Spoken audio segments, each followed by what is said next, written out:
My daughter-in-law didn't know I'd been planning for her since the day she first shook my hand. That handshake told me everything. Too firm. Too deliberate. The kind of grip that says, "I'm sizing you up," rather than "nice to meet you." I noticed how her eyes moved around my living room before she even sat down, not admiring the photos on the walls or the books on the shelves, but calculating, estimating. I'd spent 34 years as a civil engineer, and I knew what an assessment looked like. She was doing one on my house. My son, Daniel, was 31 years old and completely in love. I could see it in the way he kept glancing at her, waiting to catch her smile, relieved every time she laughed. He'd always been like that, generous with his heart, slow to doubt people he cared about. His mother, Patricia, used to say it was his greatest strength. Standing in my kitchen that Sunday afternoon, watching this woman with the calculating eyes charm my son into beaming like a teenager, I thought it might also be his greatest vulnerability. Her name was Vanessa. She was 28, worked part-time at an events planning company, and had grown up in Phoenix before moving to Portland 3 years earlier. She was polished and beautiful, and said all the right things, complimented the roast, asked about my work, laughed at my jokes with what seemed like genuine warmth. Most fathers would have been relieved. I wasn't most fathers. Patricia passed 4 years before Daniel brought Vanessa home. Ovarian cancer. 14 months from diagnosis to the end.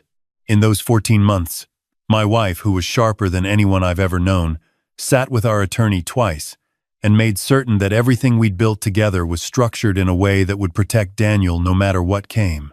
She'd seen enough in her 61 years to know that love and wisdom don't always walk in together. "Promise me you'll trust your gut with whoever he brings home," she told me. About 2 weeks before the end. "Not your hope, your gut," I promised her. My gut that Sunday afternoon was very loud. Daniel proposed 8 months later. Vanessa said yes before he'd finished the sentence, which I noted but said nothing about. The engagement party was at a restaurant. Vanessa chose a place I'd never heard of in the Pearl District, beautiful and expensive, where the appetizers cost more than my first week's paycheck in 1987. She moved through the evening like she'd been practicing for it, working every table, making sure to spend time with my colleague Raymond and his wife, who everyone in our circle knew had significant money in commercial real estate. I watched her work the room and felt something settle quietly in my chest. Not anger, not even sadness, just clarity. 2 weeks after the engagement, she called me. Not Daniel, me. She said she was hoping we could have lunch, just the two of us, get to know each other better before the wedding. I agreed. We met at a cafe near my office on a Wednesday. She was warm and charming for the first 20 minutes. Then, over her second cup of coffee, she tilted her head and said, "Daniel mentioned you own a few properties in addition to the house. That must give you a lot of peace of mind." I took a sip of my coffee. "Properties require a lot of maintenance," I said. "It's more work than people realize." She smiled. "Still, security is everything, isn't it? I always think family wealth is something that should be protected, kept in the family." I looked at her for a moment. She held my gaze comfortably. She'd rehearsed this. "I agree completely," I said. Patricia believed the same thing. She didn't ask anything more that day.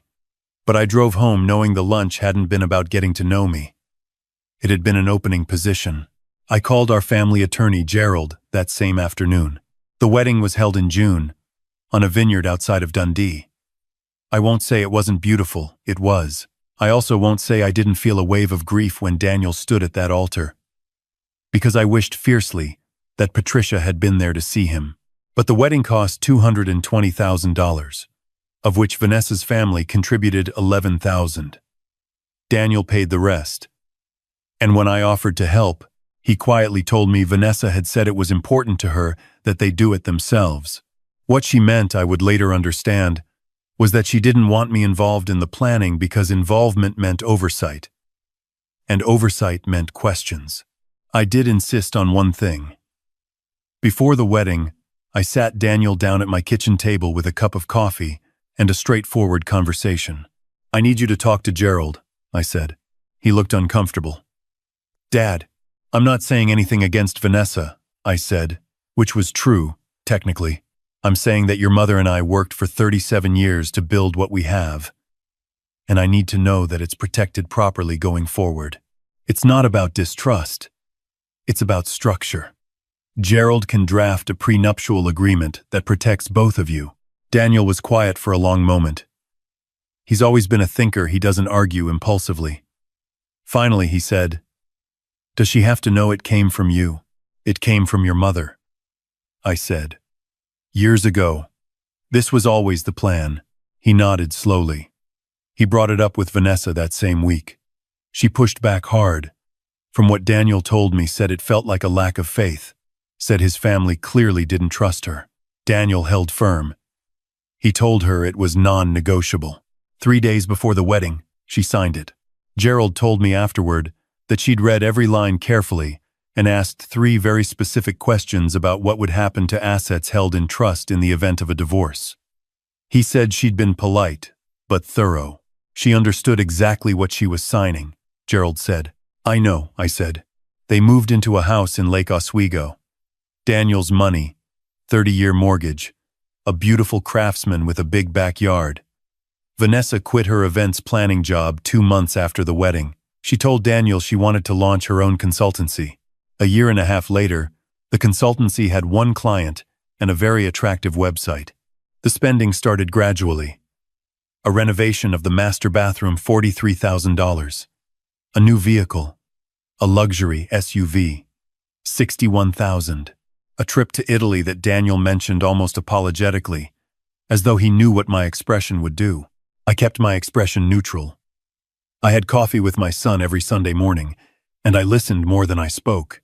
He was happy, or he was telling himself he was happy. And at 64 years old, I knew the difference, but I also knew that pointing it out would only push him away.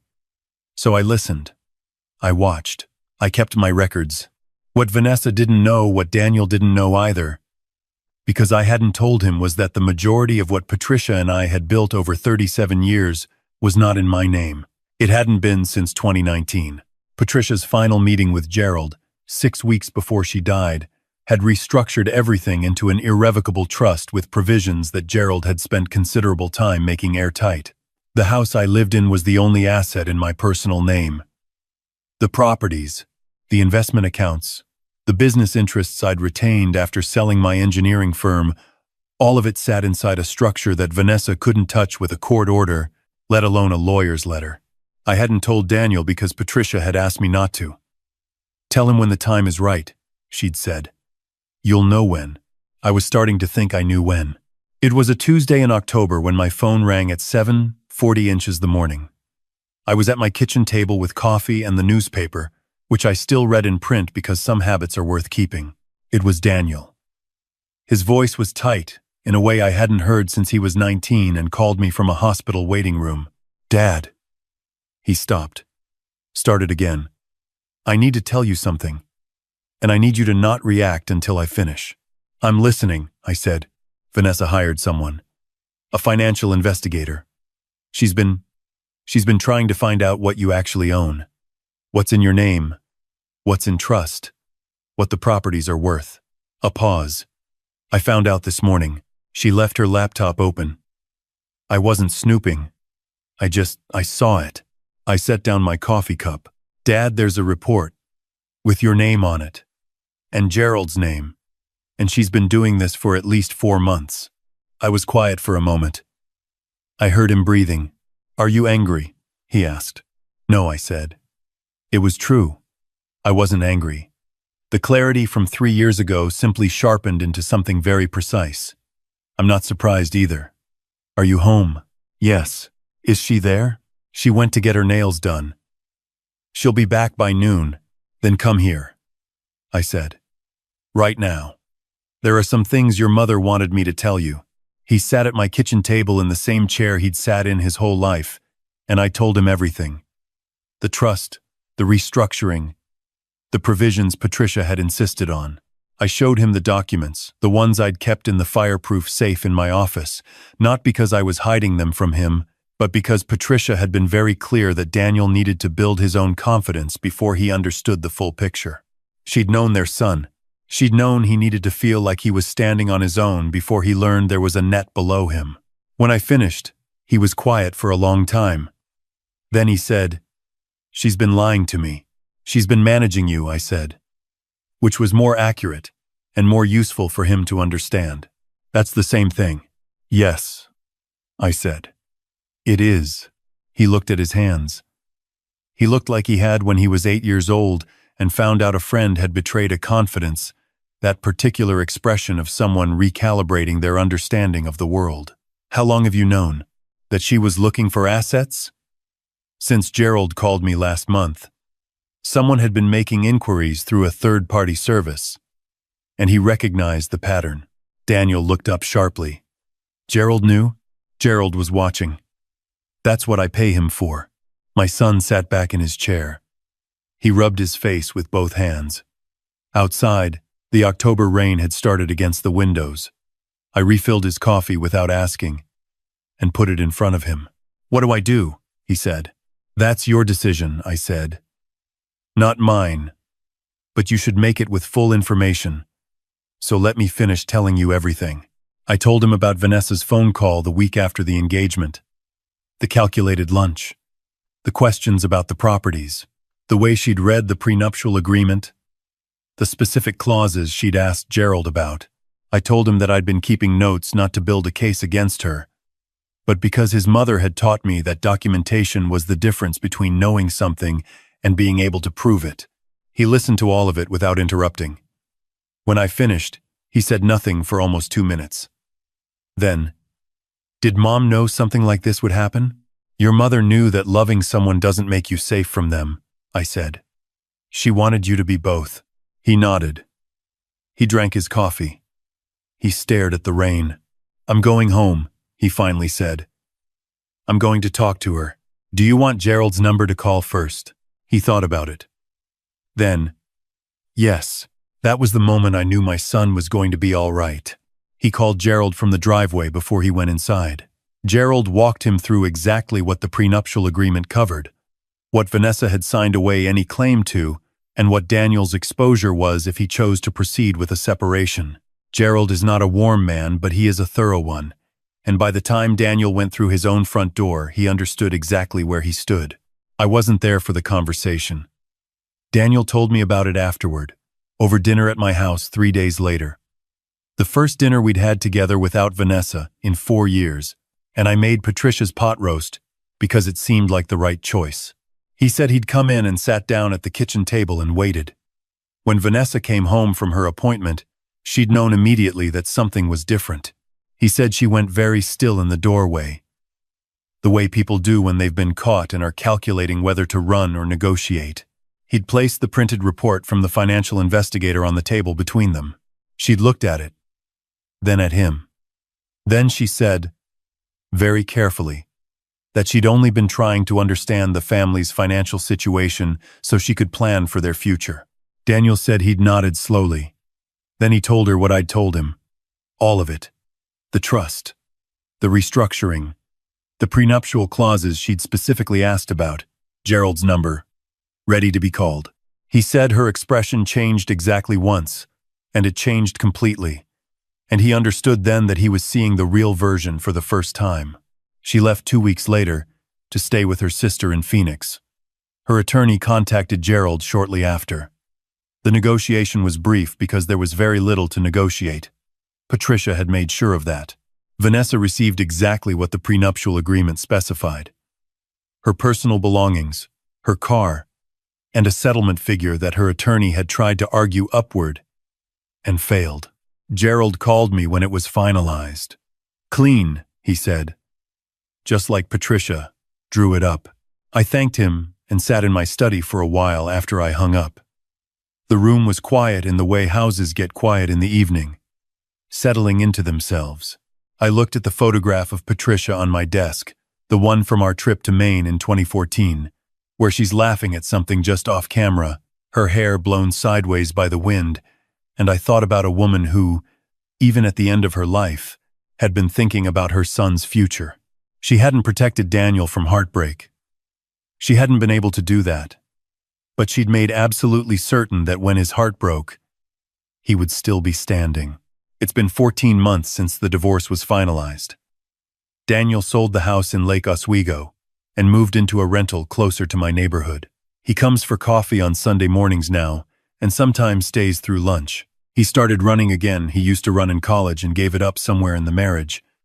And I notice he looks like himself again in a way he hadn't for some time. He asked me once, about 6 months in, whether I felt guilty for not warning him more directly about Vanessa before the wedding.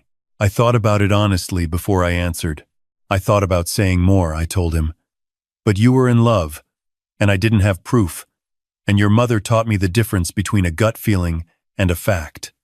I waited until I had facts. And the prenup? That was a fact I could act on, I said. He was quiet for a moment. Then, I should have seen it myself. You saw it when you needed to, I said. That's what matters. He looked out the window at the backyard, where I'd let the garden go a little wild since Patricia died and hadn't quite gotten around to setting it right. I want to fix that garden, he said. In the spring. If you'll let me, I'll let you, I said. We drank our coffee. The morning was very still. I thought about Patricia laughing in a photograph in Maine, about 37 years of a life built carefully enough that it could hold its shape even when everything around it shifted. Some things you build for yourself, some things you build for the people who come after you. The wisdom, if there is any, is knowing which is which and building both as well as you possibly can. I think Patricia knew. I think she always knew.